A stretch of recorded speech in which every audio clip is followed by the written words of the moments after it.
கள்ளச்சாராய விஷயத்தில் முதலமைச்சர் ராஜினாமா செய்ய வேண்டும் என்றால் எடப்பாடி பழனிசாமி முதலமைச்சராக இருந்தபோது பலமுறை ராஜினாமா செய்திருக்க வேண்டும் என்று இந்திய கம்யூனிஸ்ட் மாநில செயலாளர் முத்தரசன் கூறியுள்ளார்.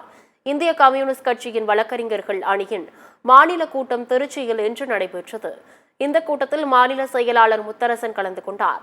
முன்னதாக செய்தியாளர்களை சந்தித்து பேசிய முத்தரசன், காவல்துறையில் பணியாற்றும் கருப்பு ஆடுகளும் கள்ளச்சாராயம் காய்ச்சுபவர்களுக்கும் கூட்டணி வைத்துள்ளதால் உள்ளூர் காவல்துறை அதிகாரிகளை வழக்கில் சேர்த்து விசாரித்து கைது செய்ய வேண்டும் என்று கூறினார். கடும் நடவடிக்கை எடுத்தால்தான் பிரச்சனையை முடிவுக்கு கொண்டு வர முடியும் என்று அவர் கூறினார்.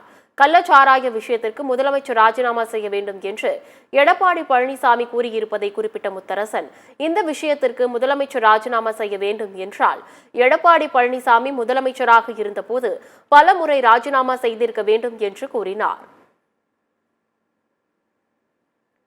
இந்த விசாரணையே போதுமானதுதான். எதிர்கட்சிகள் அவங்க கடமைக்கு ஏதாவது சொல்லிட்டு தான் இருப்பாங்க. அதுபடி சொல்றாங்க. முதலமைச்சர் ராஜினாமா பண்ணணும்னு சொல்றாங்க. எடப்பாடி ராஜினாமா பண்ணா எத்தனை ராஜினாமா பண்ணியிருக்கணும்? ஒரு ராஜினாமா இல்லை.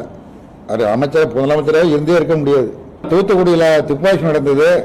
துப்பாக்கி சூடை பற்றி எடப்பாடி பழனிசாமி என்ன சொன்னார்? முதலமைச்சர் தொலைக்காட்சியில் பார்த்தான் தெரிந்து கொண்டார். எந்த முதலமைச்சராவது இப்படி சொல்லுவாங்களா? என்ன அன்றாடம் தமிழ்நாட்டில் என்ன சம்பவம் நடைபெறுகிறது என்பது உடனுக்குடன் தெரிகிற இடத்துல அந்த வாய்ப்பை பெற்றிருப்பவர் தான் முதலமைச்சர். இங்கே நீ கூட்டம் நடக்குதுன்னா நம்ம முதலமைச்சருக்கு தெரியும். துப்பாக்கிச்சூடு நடந்து 13 பேர் செத்ததுக்கு பிறகு, பல பேர் காயம்பட்ட பிறகு தொலைக்காட்சியில் பார்த்து கொண்டு தான் பார்த்தான் தெரிந்து கொண்டேன் அப்படின்னாரு. அந்த மாதிரி முதலமைச்சர் சொல்லலை. உடனடியாக 18ஆம் தேதி சம்பவம், 19ஆம் தேதி உடனடியாக நடவடிக்கை எடுத்து மாவட்ட ஆட்சித்தலைவர் இது இடமாறுதல் மாற்றப்பட்டிருக்கிறாரு.